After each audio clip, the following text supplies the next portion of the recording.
নমস্কার বন্ধুরা, কেমন আছেন সবাই? আশা করছি আপনারা সকলে খুব ভালো আছেন। আমরাও মোটামুটি রয়েছি। তো আজকে দেখুন সন্ধ্যাবেলা এখন চা করেছি, সবাই মিলে একটু বসে চা খেয়ে নেব, কারণ ওকে আবার ড্রেসিং করতে আসবো, ওষুধ ফষুধ দেবো।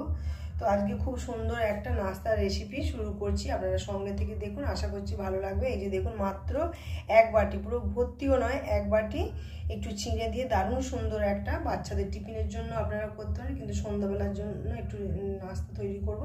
তো চলুন কীভাবে করবো সেটাই আপনাদের সাথে শেয়ার করি। তো তার আগে চাটা খেয়ে নিই, আপনারা ততক্ষণ একটুখানি চা খেয়ে নিন। আর আমার ভিডিও যে যেখান থেকে দেখুন না কেন, কোনো অংশ যদি ভালো লেগে থাকে কমেন্ট করে আমাকে অবশ্যই জানাবেন, একটা লাইক দিয়ে দেবেন। আর দেখুন একটুখানি মানে টিপ পড়েছিলাম, উঠে গেছে, বিকালবেলা মুখ ধুয়েছে আর টিপটা পড়া হয়নি।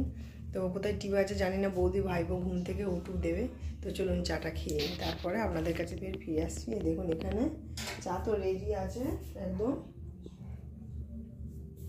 আর এই যে চাটা নিয়ে যাই। আর এই যে চিঁড়েটা, এই চিঁড়ে দিয়ে আজকে রেসিপিটা আপনাদের সাথে শেয়ার করবো। তো চলুন আগে চাটা খেয়ে নিই।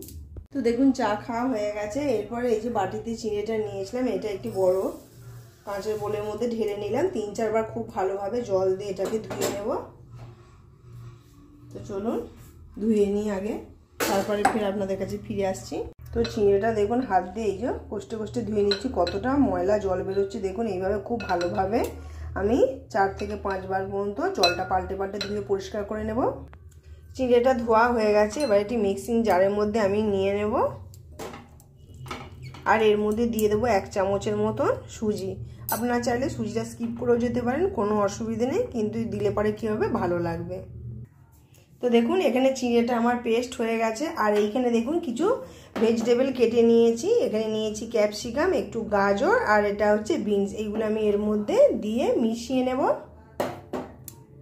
সবগুলো। এই যে দিয়ে দিলাম, দিয়ে খুব ভালোভাবে মিশিয়ে নেব। আর যেহেতু বৌদি বাড়িতে নেই, আমার ওখানে আছে, বৌদিকে ফোন করে জিজ্ঞাসা করলাম সুজি আছে কিনা, বললো নেই, ওই জন্য আর সুজি দিচ্ছি না, শুধু চিঁড়ে দিয়ে বানাবো। এর মধ্যে দিয়ে দেবো পরিমাণ মতন লবণ, আর দিয়ে দিলাম এই যে একটু নোনতা নোনতা হবে, তাহলে জিনিসটা ভালো লাগবে স্বাদ। তো দেখুন এইগুলো তো খুব ভালোভাবে মিশিয়ে নিয়েছি। এবার দিয়ে দেবো পরিমাণ মতন 1 বাটি ছোটো বাটির আটা, আর দিয়ে দেবো একটা কলা। এবার এটা খুব ভালোভাবে আমি মেখে নেব। তো দেখুন এটা আমার মাখা হয়ে গেছে। এরপর এদিকে একটা কড়া বসিয়ে দিয়েছি, কড়ার মধ্যে দিয়ে দেবো হচ্ছে সাদা তেল। আপনারা চাইলে সর্ষের তেলও দিতে পারেন, কোনো অসুবিধা নেই, কিন্তু তেলের পরিমাণটা কিন্তু খুবই কম দিতে হবে। তো দেখুন এটা মুড়িটার সাথে আমি মিশিয়ে নিয়েছি খুব ভালোভাবে। এবার বড়ার আকারে ছোট ছোট করে এইভাবে আমি দিয়ে দেবো।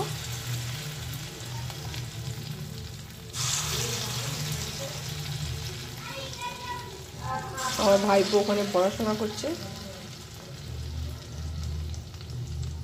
তো দেখুন কড়ার মধ্যে করছিলাম, ভাবলাম কি ওর মধ্যে একটা দুটো করে, যেহেতু ছোটো কতক্ষণ ধরে করবে, একটু ড্রেসিং করতে চলে আসবে, তো এই জন্য এই ফ্রাই প্যানটার মধ্যে একটু তেল দিয়ে এগুলো দিয়েছি, একে একে ভেজে নেব। তো এখানে দেখুন বড়াগুলো আমার হয়ে গেছে, একদম রেডি। খুব সুন্দর একটা ফ্লেভার বেরিয়েছে, যেহেতু কলা দেওয়া আছে। আর এখানে আরও 4টে দিয়েছি। এবার এগুলো আমি উল্টে দেব। খুবই নরম হচ্ছে কিন্তু এগুলো, আস্তে আর একটু হোক তারপর উল্টাবো। এই দেখুন আস্তে করে উল্টে দিয়েছি। তো আপনারা যদি এইভাবে বাচ্চাদের টিফিন বানিয়ে দেন সকালবেলার দিকে, খুবই ভালো লাগবে। দেখুন বন্ধুরা এগুলো প্রায় হয়ে গেছে, আর এই 4টে বাকি আছে, 4টে হলেই হয়ে যাবে। আর ওদিকে ভাইপো পড়ছে, চলুন একটু দেখাই। কি পাকা পাকা কথা শিখেছে, কিন্তু শুনতেও বেশ ভালো লাগে, বাচ্চা মানুষ যেহেতু। বল ডাক্তারবাবু এমন উপকার করে যে আমার পিছন ঠিকই হচ্ছে না, তাড়াতাড়ি বল।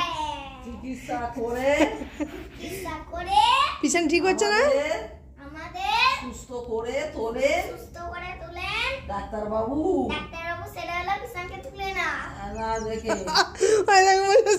পিছনকে সুস্থ করে তোলে না ডাক্তারবাবু, পাকা।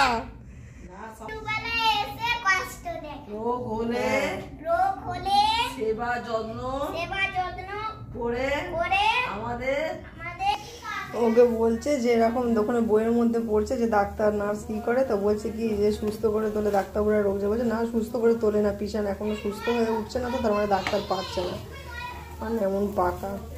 তো দেখুন এটা হয়ে গেলেই হয়ে যাবে। তো বন্ধুরা আজকে রেসিপিটা কীরকম লাগলো, মাত্র 1 বাটি চিঁড়ে আর একটা কলা দিয়ে খুব সুন্দর একটা ভেজিটেবল বড়া তৈরি করলাম। এটা খুব ভালো লাগবে, একটু নোনতা নোনতা হবে। আপনারা চাইলে একটু মিষ্টি দিতে পারেন, কোনো অসুবিধে নেই, কিন্তু আমি বেশি মিষ্টি দিইনি, সেটা আপনাদেরকে দেখিয়েছি। তো তো দেখুন বন্ধুরা, এই যে বড়াগুলো একদম রেডি হয়ে গেছে। এবার ওভেনটা আমি বন্ধ করে দিই। তো আজকের মতন ভিডিওটা এখানেই আমি শেষ করছি। আপনারা সবাই ভালো থাকবেন, সুস্থ থাকবেন, সাবধানে থাকবেন। আবার দেখা হবে নতুন কোনো ভিডিও বা রেসিপির সাথে। সঙ্গে থেকে দেখতে থাকুন, আশা করছি নিশ্চয়ই ভালো লাগবে। আর আমাদেরও এগুলো খাবে না, কারণ যেহেতু এগুলো দেখুন হালকা কম বেশি হলো তেল রয়েছে, তো সেহেতু ওকে আমি এগুলো দেবো না। এগুলো আমরা একটুখানি খাবো, আর রাত্রে ওকে রুটি দেবো। এই দেখুন খুব সুন্দর লাগছে দেখতে, একদম দারুণ লাগছে। তো চলুন বন্ধুরা, আজকের মতন টাটা। আপনারা এগুলো বাচ্চাদের টিফিনে বানিয়ে দিতে পারেন, একবার এইভাবে বানিয়ে দেখবেন, খুব ভালো লাগবে।